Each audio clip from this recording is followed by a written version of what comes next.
సంఘంలో, అలాగే ఆన్లైన్లో, ఫేస్బుక్ ద్వారా, యూట్యూబ్ ద్వారా దేవుని బిడ్డల్ని కలుసుకోవడానికి ప్రభు ఇచ్చినటువంటి సమయాన్ని బట్టి నేను దేవుణ్ణి స్తుతిస్తూ ఉన్నాను. విశేషంగా ఈ రోజుల్లో మనం చూస్తే లోకమంతా కూడా మరణ భయం చేత, మరణ వాసనతో లోకమంతా నిండిపోయి ఉంది. ఇటువంటి దినాల్లో ఒకవైపు దేవుని యొక్క సంఘాన్ని కూడా దేవుడు పరిశుద్ధపరుస్తూ, దేవుని బిడ్డల్లో ఉజ్జీవాన్ని పంపుతూ, తన రాకడ కొరకు ప్రభు సిద్ధపరుస్తూ ఉన్నాడు. కాబట్టి దేవుని సంఘము, దేవుని బిడ్డలైనటువంటి మనము ఈ రోజుల్లో దేవుడిచ్చినటువంటి సమయాన్ని చక్కగా సద్వినియోగం చేసుకొని ముందుకు సాగిపోవాలి. ప్రభు అటువంటి కృప అందరికీ అనుగ్రహించును గాక. ఈరోజు ధ్యానార్థమై యెషయా గ్రంథము 35వ అధ్యాయము 3-4 వచనాల్ని చదువుకుందాము. యెషయా గ్రంథము 35వ అధ్యాయము 3-4 వచనాలు. సడలిన చేతులను బలపరచుడి, తొట్టిల్లు మోకాలను దృఢపరచుడి, తత్తలిల్లు హృదయముతో ఇట్లనుడి, భయపడక ధైర్యముగా ఉండుడి. ప్రతిదండన చేయుటకే మీ దేవుడు వచ్చుచున్నాడు. ప్రతిదండనను దేవుడు చేయదగిన ప్రతీకారమును ఆయన చేయును. ఆయన వచ్చి తానే మిమ్మల్ని రక్షించును. ఆమేన్. దేవుని నామానికి మహిమ కలుగును గాక. ఇక్కడ యెషయా ప్రవక్త ఇశ్రాయేలు జనుల్లో కలిగినటువంటి ఒక వెనుకబాటుతనం గురించి, వారిలో ఉన్నటువంటి వెనుకబాటుతనం లేదా ఎండినటువంటి స్థితి, భయాందోళనతో నిండిపోయినటువంటి ఆ సమాజం చూసి యెషయా ప్రవక్త ప్రవచిస్తూ ఉన్నాడు. సడలిన చేతులను బలపరచుడి, తొట్టిల్లు మోకాళ్ళు దృఢపరచుడి, తత్తరిల్లు హృదయములతో ఇట్లనుడి. సడలినటువంటి చేతులు బలపరచుడి అంటున్నాడు. ఎందుకంటే భయపడక మీరు ధైర్యంగా ఉండుడి. ప్రతిదండన చేయుటకై మీ దేవుడు వచ్చుచున్నాడు. ప్రతిదండనను దేవుడు చేయదగిన ప్రతీకారమును ఆయన చేయును. కాబట్టి దేవుని యొక్క ప్రతిదండన దినం అనేది ఒకటి రాబోతుంది. ఇప్పుడు దేవుని యొక్క సంఘము, దేవుని ప్రజలు, దేవుని బిడ్డలు కృపాకాలంలో మనం జీవిస్తున్నాం. దేవుడు మన ప్రార్థనలు ఆలకిస్తూ ఉన్నాడు. దేవుడు సంఘంతో, తన బిడ్డలతో మాట్లాడుతున్నాడు. ఆయన హెచ్చరిస్తూ ఉన్నాడు. అన్ని సమయాల్లో ఆయన కాపాడుతున్నాడు. అందుకనే సడలినటువంటి చేతులు బలపరచుడి, తొట్టిల్లు మోకాళ్ళని దృఢపరచుడి, తత్తరిల్లు హృదయాల్ని ఇలా చెప్పండి. భయపడక ధైర్యంగా ఉండండి. ఈరోజు లోకమంతా కూడా ఒక విపత్తు వచ్చింది. ఈ లోకంలో అటు అన్ని జనులను మనం చూస్తున్నాం. మరొక వైపు అక్షరార్థమైన ఇశ్రాయేలు ప్రజలను చూస్తున్నాం. మరొక వైపు రక్షించబడిన దేవుని బిడ్డలు, క్రైస్తవులు. ఈరోజు ఈ విపత్తు అనేది, ఈ యొక్క సమస్య అనేది ఈ 3 గుంపు జనులకు కూడా సంభవించింది. దీనిలో ప్రభు అత్యంతమైనటువంటి ఒక భారం కలిగి తన యొక్క జనుల ఎడల, తన బిడ్డల ఎడల ఆయన నిజంగా వైరాగ్యం కలిగి ఉన్నాడు. అందుకనే సడలినటువంటి చేతులు బలపరచండి, తొట్టిల్లు మోకాళ్ళని మీరు దృఢపరచండి, తత్తరిల్లినటువంటి హృదయాలతో ఇట్లనండి, భయపడక ధైర్యంగా ఉండండి. కాబట్టి లోకంలో కలిగేటువంటి వాటిని, లోకంలో కలిగేటువంటి ఈ తెగుళ్లను చూచి భయపడకండి. ఇదిగో నేను త్వరగా వచ్చుచున్నానని ప్రభు మాట్లాడుతూ ఉన్నాడు. కాబట్టి దేవుని ప్రజలమైనటువంటి మనం ఈరోజు దేవుని దృష్టిలో నీతిమంతులుగా కనబడాలి, పరిశుద్ధులుగా కనబడాలి, అనింద్యులుగా కనబడాలి. అందుకే దేవుడు తన కృపను సంఘం మీద ఉంచాడు. కృపాకాలం యొక్క ముగింపులో మనం జీవిస్తున్నాం. కాబట్టి ఈరోజు మనం చేయవలసినటువంటి కార్యము మనకు మనమే బలపరుచుకోవాలి. యెషయా గ్రంథము 52వ అధ్యాయంలో కూడా దేవుడు అక్కడ సియోను కుమారి లెమ్ము, సియోను లెమ్ము, నీ బలము ధరించుకొనుము, పరిశుద్ధ పట్టణమైనటువంటి యెరూషలేమా నీ సుందర వస్త్రములను ధరించుకొనుము అని ప్రభు ఆజ్ఞాపిస్తూ ఉన్నాడు. అపవిత్రుడు ఒకడైనను నీ లోనికి రాడు, ధూళి దులుపుకొనుము యెరూషలేమా, లేచి కూర్చుండుము అని ఆయన తన బిడ్డల పక్షాన ఆయన మాట్లాడుతున్నాడు. నీ మెడకట్లను విప్పుకోనుము అంటున్నాడు. ఈరోజు దేవుని ప్రజలమైనటువంటి మనము లేవాలి, మెడకట్లు విప్పుకోవాలి. మనకు మనమే బలపరుచుకోవాలి. దేవుని సన్నిధిలో దృఢంగా స్థిరంగా దేవుని కృప వెంబడి కృపను పొందుకొని జీవించాలి. దేవుని బిడ్డలారా, ఈరోజు ప్రాముఖ్యంగా చేతుల గురించి మనం ధ్యానించబోతున్నాం. సడలినటువంటి చేతులను బలపరచండి అని. చేతులు బలహీనమైనటువంటి చేతులు, అలాగే తొట్టిల్లినటువంటి మోకాళ్ళని దృఢపరచండి. దేవుని సముఖంలో రాలేనటువంటి మోకాళ్ళు, ప్రార్థన చేయలేనటువంటి మోకాళ్ళు, దేవుని కొరకు దేవుని రాకడ కొరకు కనిపెట్టలేనటువంటి మోకాళ్ళని దృఢపరచండి అంటున్నాడు ప్రభు. అలాగే తత్తరిల్లినటువంటి హృదయములతో ఇట్లానండి. ఎంతోమంది భయపడి తత్తరిల్లిపోయి భీతిల్లిపోయి దాగుకున్నటువంటి దినాలు ఇవి.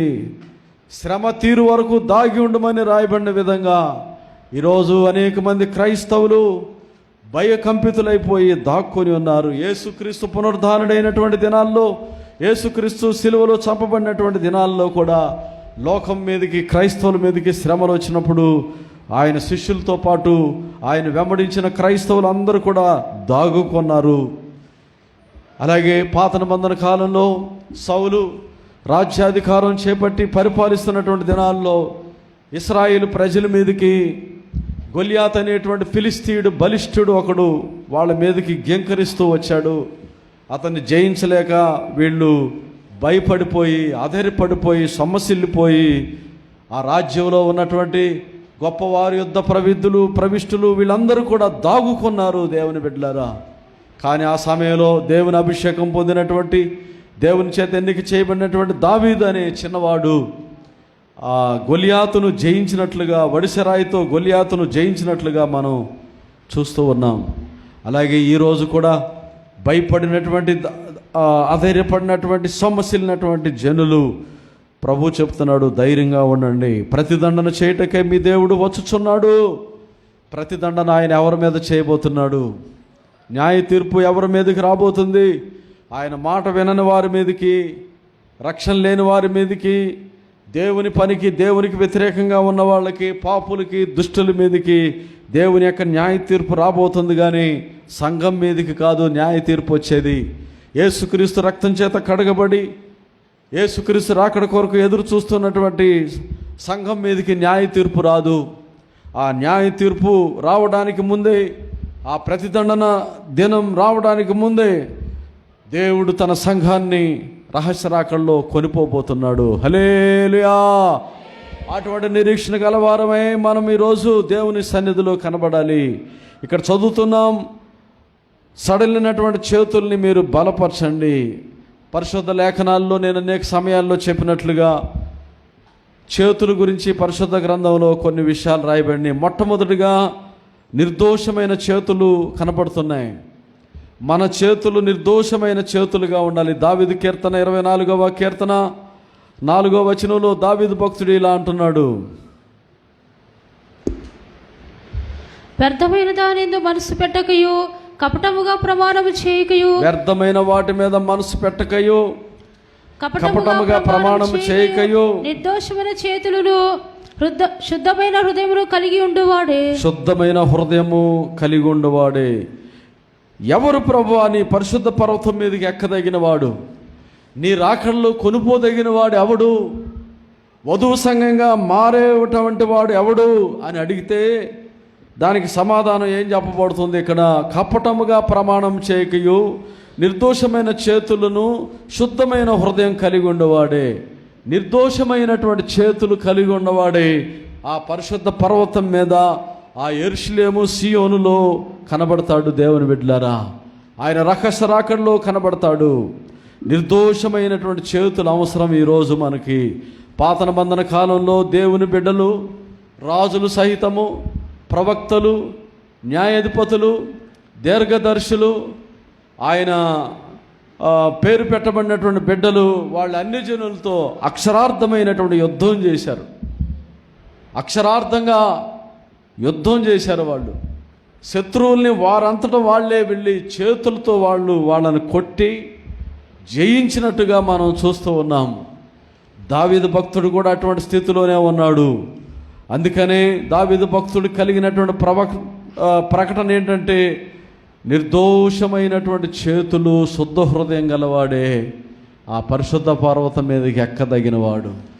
దేవుని ప్రజలారా, దేవుని బిడ్డలారా, మనం దేవుని రాకడలో రాబో ఉగ్రత నుండి తప్పించబడి, రాబోనటువంటి ఆ యొక్క ప్రతిదండన దినం నుండి తప్పించబడి ప్రభు రాకడలో కనబడాలంటే మన చేతులు శుద్ధమైనటువంటి చేతులుగా, నిర్దోషమైనటువంటి చేతులుగా కనబడాలి. 51వ కీర్తనలో దావీదు భక్తుడు 5వ వచనంలో ఈ విధంగా చెప్తున్నాడు, నా తల్లి నన్ను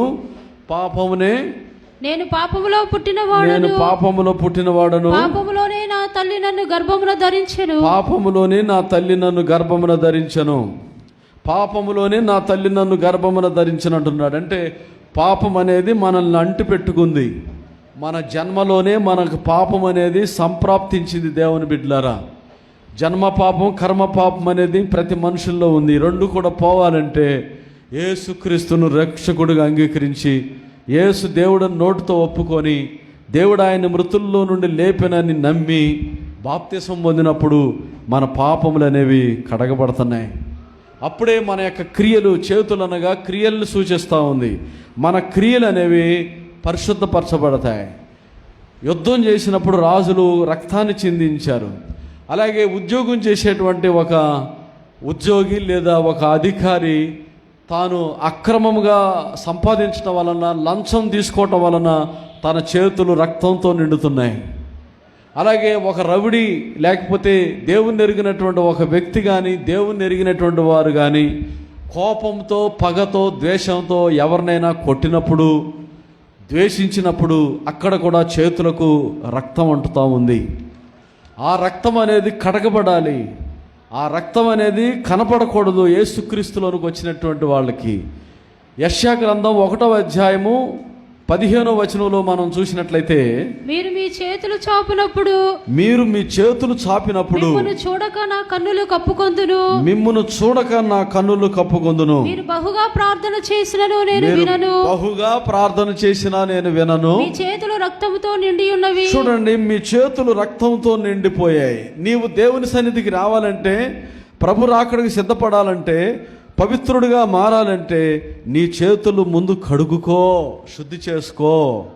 ఈరోజు లోకమంతా కూడా ఈ వైరస్ వ్యాప్తి చెందటం వలన చేతులకు శానిటైజ్ చేసుకోమని గవర్నమెంట్ వాళ్ళు చెప్తున్నారు, వైద్యులు చెప్తున్నారు, విజ్ఞానులు చెప్తున్నారు. అది మనం పాటిస్తున్నాం. అలాగే పరిశుద్ధ లేఖనంలో కూడా దేవుని బిడ్డలారా, ఒక పాపి అయినటువంటి మనుషుడు పరిశుద్ధుడిగా మారాలి అంటే తన చేతులు పవిత్రపరచుకోవాలి, తన చేతులను కడుక్కోవాలి.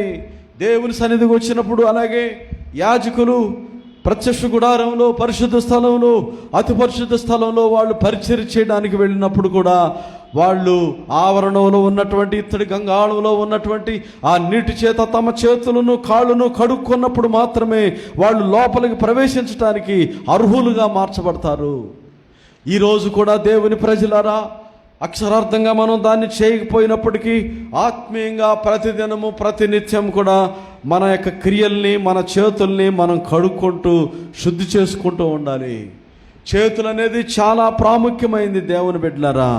1 తిమోతి పత్రిక 2వ అధ్యాయం 8వ వచనంలో మనం చూసినట్టయితే, పేతురు భక్తుడు తిమోతికి రాసేటప్పుడు పవిత్రమైనటువంటి కావున ప్రతి స్థలమందును పురుషులు కోపమును సంశయమును లేనివారై పవిత్రమైన చేతులెత్తి ప్రార్థన చేయవలని కోరుతున్నాను. మనం ఎత్తినటువంటి చేతులు పవిత్రమైనటువంటి చేతులుగా ఉండాలి. ప్రార్థించేటువంటి చేతులు పవిత్రంగా ఉండాలి. పాటలు పాడేటువంటి చేతులు, చప్పట్లు కొట్టేటువంటి చేతులు పవిత్రంగా ఉండాలి దేవుని బిడ్డలారా. అలాగే హస్తనిక్షేపణం చేయబడేటువంటి చేతులు పవిత్రంగా ఉండాలని ప్రభు చెప్తున్నాడు. కాబట్టి ఇదిగో మీరు పవిత్రమైనటువంటి చేతులెత్తి ప్రార్థన చేయండి అని రాయబడింది. కాబట్టి దేవుడు ఆ చేతులను చూస్తూ ఉన్నాడు. యేసుక్రీస్తు అందుకనే కల్వారి శిలువలో తన చేతులకు మేకులు కొట్టబడ్డాయి.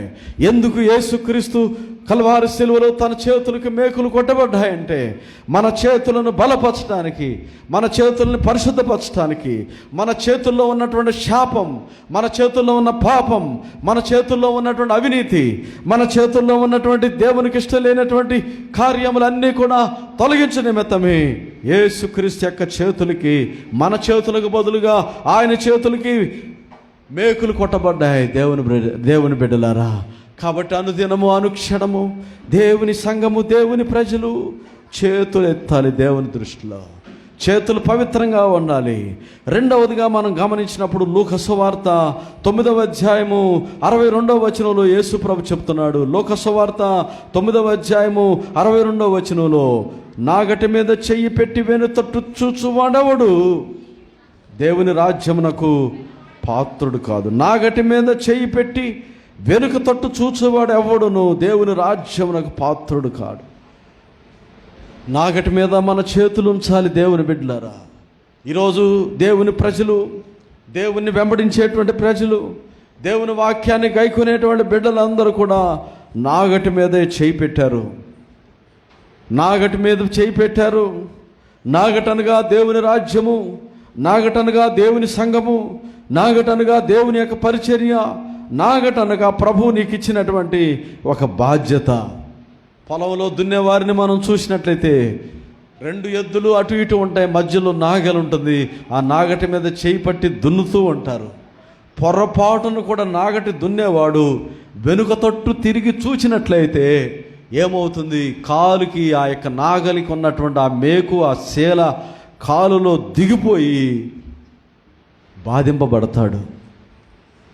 అలాగే దేవుని ప్రజలారా, ఈరోజు దేవుని సన్నిధిలో రక్షించబడినటువంటి మనము దేవుని నిమిత్తమై లోకమును వదిలిపెట్టి ప్రభుని యొక్క వాక్యాన్ని వెంబడిస్తున్నటువంటి మన యొక్క జీవితాల్లో ఒక ప్రత్యేక జీవితం అనేది అవసరం. నాగటి మీద మనం చేయి పెట్టాం. నాగటి మీద చేయి పెడతాం అనేది దేవునితో ఒక తీర్మానం, దేవునితో ఒక నిబంధన చేసుకునేటువంటి అనుభవం. ఈ నాగలి అనేది ప్రభు యొక్క పని, నాగలి అనేది ప్రభు యొక్క పరిచర్య, నాగలి అనేది దేవుడిచ్చినటువంటి సేవ. దేవుని బిడ్డలారా, దేవుని వెంబడించేటువంటి ప్రజలు దేవుని రాకడను చూచి, దేవుని వైపు చూచి ముందుకు పోవాలే కానీ లోకాన్ని తిరిగి చూడకూడదు. లోతు భార్యను మనం చూసినట్టయితే ఆదికాండం 19వ అధ్యాయం 26వ వచనంలో దేవుడు సొదొమ గొమొర్రాను నాశనం చేయడానికి దూతలను పంపించినప్పుడు లోతు భార్య, లోతు బిడ్డలు అందరూ కూడా బయలుదేరారు. ఇంటిని వదిలిపెట్టేసి ఆ పర్వతం మీద అందంగా రమ్యంగా కట్టుకున్నటువంటి ఇల్లు చక్కగా కనబడుతుంది. వాళ్ళు నాటినటువంటి తోటలు కనబడతా ఉన్నాయి. వాళ్ళ ఇంటిలో అమర్చినటువంటి వస్తువులు కనబడతా ఉన్నాయి. వాళ్ళకు ఉన్నటువంటి జంతువు, వాళ్ళకు పెంచుకునేటువంటి ప్రతిదీ కూడా చక్కగా అన్నీ రమ్యంగా కనపడతా ఉన్నాయి. దేవుడు చెప్తున్నాడు, ఇదిగో ఈ దేశాన్ని, ఈ ప్రాంతాన్ని నేను నాశనం చేయబోతున్నాను, కాబట్టి నీవు బయలుదేరి రా, విడిచిపెట్టు. ఈరోజు లోకమంతా చూసినట్టయితే సొదొమ గొమొర్రాల వలె మనకు కనపడుతుంది.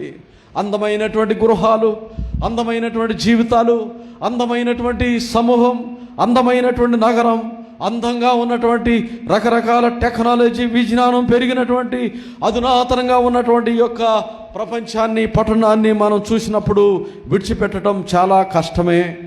కానీ ప్రభు అంటున్నాడు, నీవు బయలుదేరు, ఇదిగో దేశాన్ని నేను నాశనం చేయబోతున్నాను. లోతు భార్య బిడ్డలు సగం దూరం వచ్చారు, అందరూ బయలుదేరారు. మార్గం మధ్యలోకి వచ్చేసరికి లోతు భార్య వెనుక తట్టు తిరిగి చూస్తూ ఉంది. లోతు భార్య వెనుక తట్టు తిరిగి చూడగానే వెంటనే ఆమె అక్కడ ఉప్పు స్తంభముగా మారిపోయింది. దేవుని ప్రజలారా, ఈరోజు ఎవరైతే రక్షించబడినటువంటి దేవుని బిడ్డలు, మారు మనసు పొందినటువంటి దేవుని బిడ్డలు, ప్రభు వైపు తిరిగి ప్రయాణం చేసేటువంటి దేవుని బిడ్డలు ఎవ్వరూ కూడా లోకాన్ని చూడకూడదు. వెనుక తట్టు తిరిగి చూసినట్లయితే నీకు శాపం. ఇదిగో ఇక్కడ ప్రభు చెప్తున్నాడు, నాగటి మీద చేయి పెట్టు ప్రతివాడును వెనుక తట్టు చూడకూడదు, చూస్తే అతడు శాపగ్రస్తుడు అవుతాడు. ఇదిగో లోకం అనేది వినాశానికి లోనవుతా ఉంది. లోకం అనేది తీర్పు కొరకు సిద్ధపరచబడతా ఉంది. దేవుని బిడ్డలారా, దేవుని సంఘమా, మనం ఈ లోకంలోనే జీవిస్తున్నాం. సంఘం అనేది ఈ లోకంలోనే ఉంది. అయినప్పటికీ మనము ప్రత్యేకంగా జీవించాలి. పాత నిబంధన కాలంలో యాజకుని గురించినటువంటి ప్రతిష్టను మనం చూసినప్పుడు లేవీకాండము 6వ అధ్యాయంలో మనం చూస్తున్నాం. 1వ వచనంలో అక్కడ నాజీర్ యొక్క ప్రతిష్ట గురించి రాయబడింది. నాజీర్ యొక్క ప్రతిష్ట చేసుకున్నవాడు తను తాను అప్పగించుకోవాలి, తన ఇంటిని తన సమస్తాన్ని విడిచిపెట్టాలని రాయబడింది. అటువంటి నాజీరు ప్రతిష్ట చేసుకున్నటువంటి వాడు తన ప్రతిష్ట నుండి దిగజారకూడదు, ద్రాక్షరసం త్రాగకూడదు, తన యొక్క తలను క్షౌరం చేసుకొనకూడదు. తాను ఇశ్రాయేలు ప్రజల్లో దేవుని కొరకు నియమించబడినటువంటి ఒక నాజీరు ప్రతిష్ట యొక్క అనుభవం. దీనికి ముందు నేను కొన్ని వారాల క్రితం నాజీరు ప్రతిష్ట గురించి అనేక విషయాలు తెలియజేశాను. దేవుని బిడ్డలారా, ఈ విధంగా నాజీరు ప్రతిష్ట, అలాగే దేవుడు కొన్ని సంవత్సరాల క్రితం నన్ను కూడా అదే ప్రతిష్టలో నడిపించాడు. ప్రతిష్ట చేసుకున్నటువంటి వాడు, దేవుని సేవ కొరకు పిలువబడినటువంటి వాళ్ళు వెనుక తట్టు తిరిగి చూడకూడదు.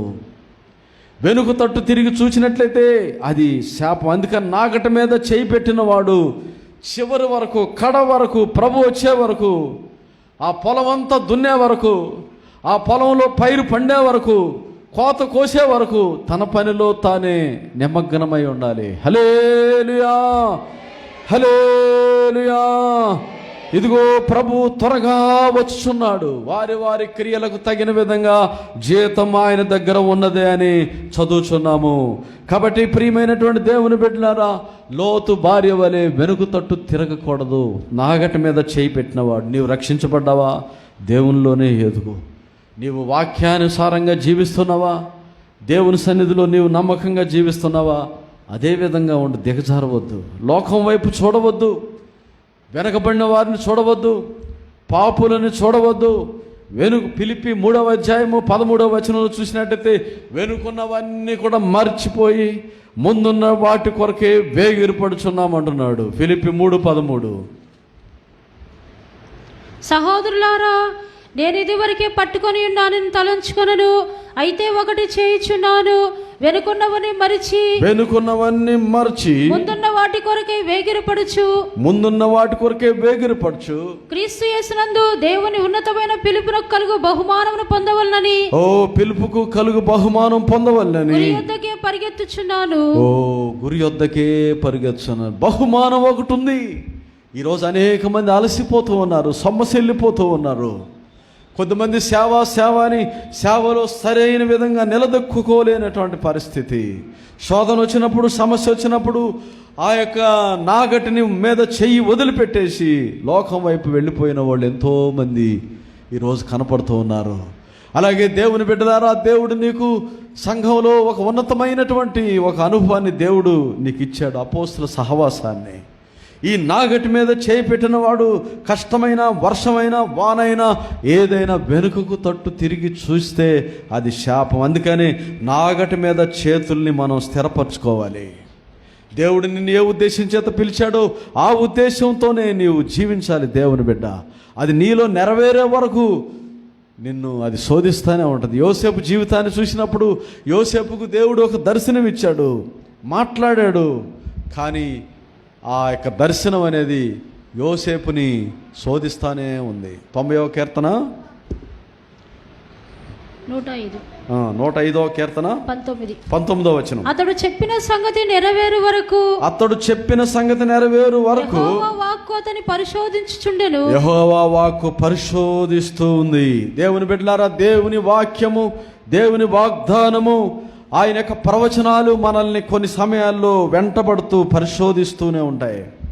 వెనుదిరగకూడదు, పడకూడదు, వెనుక తట్టు చూడకూడదు. లోతు భార్య వెనుక తట్టు చూడటం వలన ఉప్పు స్తంభంగా మారిపోయింది. మూడవదిగా చూసినప్పుడు దావీదు భక్తుడు చెప్తున్నాడు, 1 సమూయేలు గ్రంథము 2 సమూయేలు 22వ అధ్యాయము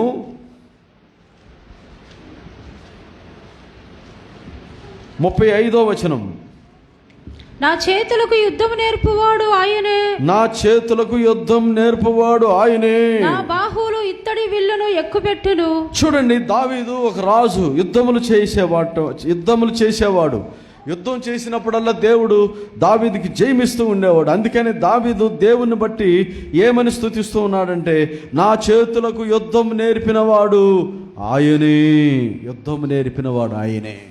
ఆత్మీయ జీవితంలో ఒక పోరాటం అనేది ఉంది మనకి, యుద్ధం అది. ప్రార్థనా జీవితం అనేది ఒక యుద్ధం లాంటిది. ఈ విశ్వాస యాత్ర అనేది ఒక యుద్ధం లాంటిది. ఈ సేవా పరిచర్య అనేది ఒక యుద్ధం లాంటిది. నీ యొక్క ఆత్మీయ జీవితం అనేది ఒక యుద్ధం లాంటిది. నీకు అడుగడుగునా పోరాటం అనేది ఉంటుంది దేవుని బిడ్డ. నీకు శత్రువులు ఎదురవుతారు. కొన్ని సమయాల్లో నీ భర్తే నీకు శత్రువుగా మారుతాడు, నీ భార్యే శత్రువు, నీ పిల్లలే శత్రువు, నీ ఇంటి వారే శత్రువులు, సంఘమే శత్రువులు, క్రైస్తవులే శత్రువులుగా ఉంటారు. కానీ యుద్ధం అనేది నీవు చేయాలి. ఈ యుద్ధం అనేది అక్షరార్థంగా చేసే యుద్ధం కాదు, ఇది ఆత్మీయంగా చేసేటువంటి యుద్ధం. పౌలు చెప్తున్నాడు ఎఫెసీ రాసిన పత్రిక 6వ అధ్యాయంలో, మనం పోరాడినది శరీరంతో కాదు కానీ ఆకాశ మండలమందు ఉన్నటువంటి దురాత్మల సమూహంతో మనం పోరాడుతూ ఉన్నాం, ప్రార్థనలో పోరాడుతున్నాం. ఎపఫ్రా గురించి మనం చదువుతున్నాం. కొలొస్సీ 4వ అధ్యాయం 12వ వచనంలో ఎపఫ్రాతు గురించి అపోస్తలుడైన పౌలు పత్రిక రాసేటప్పుడు కొలొస్సీలకు, ఇదిగో మీలో ఒకడును సహోదరుడైనటువంటి ఎపఫ్రాదితు, మీ కొరకు అతడు మీరు ఎల్లప్పుడూ సంపూర్ణ నిశ్చయిత గలవారై ఉండాలని మీ కొరకు అతడు ప్రార్థనలో పోరాడుతూ ఉన్నాడు అంటున్నాడు. ప్రార్థనలో పోరాడుతూ ఉన్నాడు. ఎంతమంది ఈరోజు యుద్ధం చేస్తూ ఉన్నారు, ప్రార్థనలో పోరాడుతూ ఉన్నారు దేవుని బిడ్డలారా. కొన్ని సమయాల్లో దేవుడు నా ప్రార్థనలు వినట్లేదే అని విసుగు చెంది విడిచిపెట్టకూడదు. దేవుడు ఖచ్చితంగా ప్రార్థన వింటాడు. ఏదైనా నీ కొరకు దేవుడు ద్వారం తెరిచాడంటే అది కేవలం నీవు చేసే ప్రార్థనలు దేవుని సన్నిధికి చేరడానికి ద్వారాలు తెరవబడతాయి. అందుకని ప్రార్థనలో విసుగు చెందక ప్రార్థన చేయాలని రాయబడింది. ఈ ఎపఫ్రాదితు పోరాడుతూ ఉన్నాడు, ప్రభు బిడ్డల్ని బలపరచండి అయ్యా, బిడ్డలు ఎవరు కూడా తొలగిపోకూడదు, బిడ్డలు ఎవరు కూడా లోకంలో కలిసిపోకూడదని పోరాడుతూ ఉన్నాడు. ఈ యొక్క యాత్ర అనేది, ఈ క్రైస్తవ జీవితం అనేది ఒక పోరాటం లాంటిది. నీ ఇంటి వారు రక్షించబడాలంటే నీకు ఒక పోరాటం ఉంది. నీవు ప్రార్థన చేస్తూనే ఉండాలి. వారు రక్షించబడే వరకు, వారు మారు మనసు పొందే వరకు ప్రార్థన చేస్తూనే ఉండాలి. మూర్ఖులకు తరం వారు మారే వరకు నీ ప్రార్థనలో వెనుతిరగకూడదు దేవుని బిడ్డలారా. అందుకని తిమోతి రాసిన పత్రిక 2వ అధ్యాయం 3వ వచనంలో తిమోతికి పౌలు రాసేటప్పుడు, నీవు మంచి సైనికుని వలె నీవు పోరాడు క్రీస్తు యేసునందు. 2:3 2వ తిమోతి 2వ అధ్యాయం 3వ వచనం, క్రీస్తు యేసు యొక్క మంచి సైనికుని వలె నాతో కూడా శ్రమ అనుభవించుము. ఎవడైనను క్రీస్తు యేసు యొక్క మంచి సైనికుని వలె నాతో కూడా శ్రమ అనుభవించమంటున్నాడు. పోరాడు, మంచి సైనికుని వలె నీవు పోరాడాలి. సైనికులు నియమ ప్రకారము, నిబంధన ప్రకారంగా సైనికుడు పోరాడుతూ ఉంటాడు. అలాగే దేవుని బిడ్డలమైనటువంటి మనం కూడా నియమ ప్రకారం పోరాడాలి. నియమం అనేది ఒకటి ఉంది, నియమమును వదిలిపెట్టకూడదు. ఆదివారం ఆరాధన జరుగుతుంది, ఆదివారం నాడు దేవుని మందిరానికి రా. దేవుని బిడ్డ దేవుని సన్నిధికి వచ్చి నువ్వు మోకరించు, అప్పగించుకో. అలాగే ఉపవాస ప్రార్థనకి రా, పోరాడు, దేవుని సముఖంలో నిలబడు. నియమ ప్రకారం నీవు పోరాడాలి, దేవుని వాక్యానికి లోబడుతూ పోరాడాలి. యాకోబు పత్రిక 4వ అధ్యాయం 7వ వచనంలో కూడా చదువుతున్నాం, దేవునికి లోబడి ఉండండి, అపవాదిని ఎదిరించండి, అప్పుడు వాడు మీ యొద్ద నుండి పారిపోతాడు. ఇది ఒక పోరాటం. నా చేతులకు యుద్ధం నేర్పినవాడు ఆయనే. దేవుని బిడ్డలారు, ఎవరు విసుగు చెంది వేసారిపోయి అదరిపడి సొమ్మసిల్లి దేవుని వదిలిపెట్టి, దేవుని సన్నిధిని వదిలిపెట్టి, సేవను వదిలిపెట్టి, సహవాసాన్ని వదిలిపెట్టి దూరంగా వెళ్ళకూడదు. పోరాడాలి నిలవబడి. యుద్ధం యెహోవాదే, జయం మనదే. యుద్ధం ఇది పోరాటం అని దేవుని సముఖంలో నీవు నిలవబడినప్పుడు దేవుడు నిశ్చయంగా నీకు జయమిస్తాడు. క్రైస్తవ జీవితం అనేది జాలీ లైఫ్ కాదు, ఇది హోలీ లైఫ్. ఈ పరిశుద్ధ జీవితం చేయడానికి, ఈ మార్గంలో వెళ్ళటానికి ఒక పోరాటం అనేది ఉంటుంది నీకు. పోరాటం, ఆ పోరాటంలో నువ్వు గెలవాలి. నీ పోరాటానికి నీకెవరు సహాయపడరు. నీ ఇంటి వారు సహాయపడరు, నీ సంఘస్థులు సహాయపడరు, ఎవ్వరు కూడా నీకు సహాయపడరు. ఇది వ్యక్తిగతమైనటువంటి జీవితం. ఇది దేవుడి నీకు ఇచ్చినటువంటి ఒక పిలుపు, దేవుడు నీకు ఇచ్చినటువంటి ఒక సామర్థ్యం. దీనిలో నీవు పోరాడాలంటే దేవుని బిడ్డ నీ చేతులు బలపరుచుకోవాలి. ప్రతిరోజు దేవుని సన్నిధిలో ఆ చేతులకు పని చెప్పాలి. చేతులకు యుద్ధం నేర్పేవాడు ఆయనే అని భక్తుడు చెప్తున్నాడు. ఆ చేతుల్ని దేవుని సన్నిధిలో సమర్పించాలి. 4వదిగా మనం చూసినప్పుడు సామెతల గ్రంథం 31వ అధ్యాయంలో జ్ఞానవంతురాలైనటువంటి ఒక స్త్రీ గురించి అక్కడ మనం చదువుతున్నాం. 31:17 వచనం. ఆమె నడికట్టు చేత నడుము బలపరుచుకొని చేతులతో బలముగా పనిచేయును. చూడండి, ఇక్కడ గుణవతి అయినటువంటి ఒక స్త్రీ గురించి రాయబడింది. ఈ గుణవతి అయినటువంటి స్త్రీ లేదా గుణవతి అయినటువంటి భార్య దొరకట అరుదని రాయబడింది. ఈ గుణవతి అయినటువంటి స్త్రీ నూతన బంధన సంఘానికి సాదృశ్యం. మన వ్యక్తిగతంగా ఒక్కొక్కరం కూడా ఈ స్త్రీ వలె మారాలి. ఈ స్త్రీ గురించి ఏం రాయబడింది? ఆమె నడికట్టు చేత నడుము బలపరుచుకొని చేతులతో బలంగా ఏం చేస్తుంది? పని చేస్తుంది. వర్క్ పని చేస్తుంది. దేవుని బిడ్డలమైనటువంటి మనం కూడా పని చేయాలి. చేతులతో బలంగా పని చేయాలి. ఆ తల్లి చూడండి, తన ఇంటిలో ఉదయమే లేచిపోయి ఆమె పెందల కడనే 15వ వచనంలో మనం చదువుతున్నాం. ఆమె చీకటితోనే లేచి తన ఇంటి వారికి భోజనమును సిద్ధపరచును, తన పనికత్తెలకు బత్తెమును ఏర్పరచును. చీకటితోనే లేస్తుంది. నిజమైన క్రైస్తవులు, యేసుక్రీస్తు రాకడ కొరకు ఎదురు చూసేటువంటి క్రైస్తవులు చీకటితోనే లేవాలి. ఉదయమే లేవటం అలవాటు చేసుకోవాలి. చాలామంది మీలో ఉదయం లేచి దేవుని స్తుతిస్తున్నారు. అదే సమయంలో ఉదయం లేవని వారు కూడా అందరూ లేచి దేవుణ్ణి స్తుతించాలి. దేవుని బిడ్డలారా, ఉదయకాలం అనేది ఈ స్త్రీ చూడండి, ఈమె గురించి ఎందుకు ఈమె కొనియాడబడుతుంది? ఈమె చీకటితోనే లేస్తూ ఉంది. చీకటితో అనగా 3 గంటల నుండి 6 గంటల సమయాన్ని చీకటితో అంటారు. 4వ జాము అంటారు దీన్ని. 3 to 6 మార్నింగ్. ఎవరైతే 3 గంటల నుండి 4 గంటల మధ్యలో లేవకుండా ఉంటారో ఆ ఇల్లు దరిద్రం పట్టుకుంటుంది. ఆ దరిద్రం ఎప్పటికైనా మనల్ని ఆవరిస్తూనే ఉంటుంది. స్త్రీలు మాత్రమే కాదు, పురుషులు, దేవుని బిడ్డలు అందరూ కూడా ఉదయం 3 గంటల నుండి 6 గంటల లోపు ఏదో గంట లేచి మెలకుగా ఉండి దేవుణ్ణి స్తుతించాలి. ఆమె చేతులతో ఏం చేస్తుంది? బలంగా పనిచేస్తూ ఉంది. బలంగా తన యొక్క బలాన్ని, తన శక్తిని నీ పూర్ణ హృదయంతో, పూర్ణ ఆత్మతో, నీ పూర్ణ మనసుతో నీ దేవుడనే యెహోవాను నీవు సేవించాలి. పూర్ణ మనసుతో. దేవుడు దాన్ని చూస్తూ ఉన్నాడు. బలంగా పనిచేస్తూ ఉంది దేవుని బిడ్డలారు. దేవుని కొరకు మనము క్రియ చేయాలి, బలంగా పని చేయాలి, బలహీనలు కాకూడదు. దేవుని కృపను పొందుకొని బలంగా పని చేయాలి. వేకుజాముని లేచి తన ఇంటి వారికి భోజనం సిద్ధపరుస్తూ ఉంది. తన పనికత్తెలకు బత్తె సిద్ధపరుస్తూ ఉంది. ఆమె పొలమును చూచి దానిని తీసుకొనును, తాము కూడబెట్టిన ద్రవ్యం పెట్టి ద్రాక్ష తోట ఒకటి నాటించును. ఆమె నడికట్టు చేత నడుము బలపరుచుకొని చేతులతో పని చేస్తూ ఉంది. దేవుని బిడ్డలారా, చేతులతో బలంగా పనిచేస్తుంది. చేతులు అనేవి క్రియలు. మన క్రియలు అనేవి బలంగా ఉండాలి, బలహీనలు కాకూడదు. 40వ అధ్యాయం యెషయా గ్రంథంలో చదువుతున్నాం. యెహోవా కొరకు ఎదురు చూచువారు నూతన బలం పొందుదురు, వారు అలయక పరిగెత్తుదురు, సొమ్మసెల్లక నడిచిపోదురు అని రాయబడింది. కాబట్టి ప్రియమైన దేవుని బిడ్డలారా, దేవుని సంఘం అనేది దేవుని కొరకు ఎదురు చూసిన వారికి దేవుడు నూతన బలం ఇస్తాడు. అలాగే 84వ కీర్తనలో కూడా చదువుతున్నాం. 84వ కీర్తన 7వ వచనంలో వారు నానాటికి అభివృద్ధి పొందుచు వాళ్ళు బాకాలోయలో బడి వెళ్ళుచు దాన్ని జలమయములుగా చేస్తారని రాయబడింది. జలమయములుగా చేస్తారు, బాకాలోయలో బడి వెళ్ళుచు. అలాగే ఫిలిప్పీ 4వ అధ్యాయం 14వ వచనంలో కూడా పౌలు చెప్తున్నాడు, నేను బలహీనుడని కానీ నన్ను బలపరచవాని అందే నేను సమస్తమును చేయగలను అంటున్నాడు. దేవుని బిడ్డలారా, దేవుని వలన బలపరచబడాలి. అందుకని సడలినటువంటి చేతుల్ని బలపరిచేటువంటి కాలం ఇది. ఎందుకంటే ప్రతిదండన చేసేటువంటి కాలం సమీపంగా ఉంది. దేవుడు లోకం మీదకి తన ప్రతిదండన తీర్పును విధించేటువంటి కాలం అతి దగ్గరలో ఉంది. కాబట్టి మన చేతులు బలపడాలి, మన మోకాళ్ళు దృఢపడాలి, తత్తరిల్లినటువంటి హృదయాలు ధైర్యంగా ఉండి ముందుకు సాగిపోవాలి. 5వదిగా చూసినప్పుడు నిర్గమకాండము 17వ అధ్యాయము మోషే గురించి రాయబడింది. 11వ వచనంలో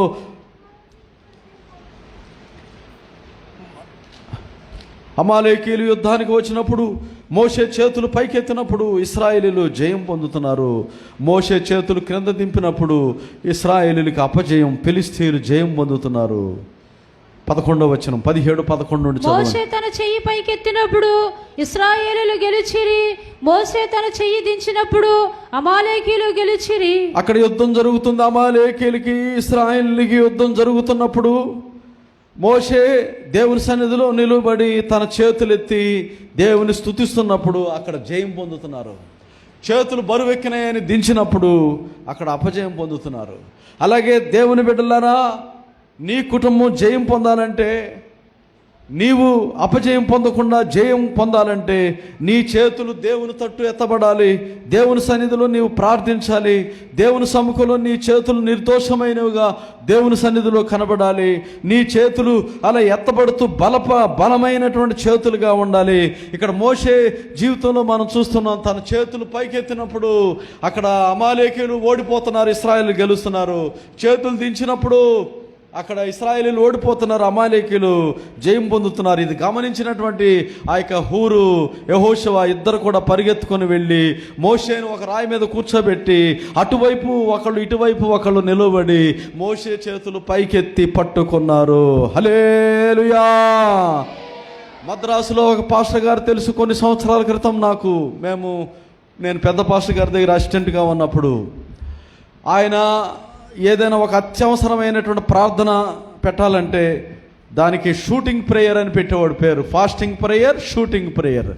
అంటే ఆ ప్రేయర్లు ఏంటంటే ఆయన చాలా వయసు ఉన్నటువంటి ఆయన పెద్ద మోకాళ్ళ మీద నిలబడేవాడు.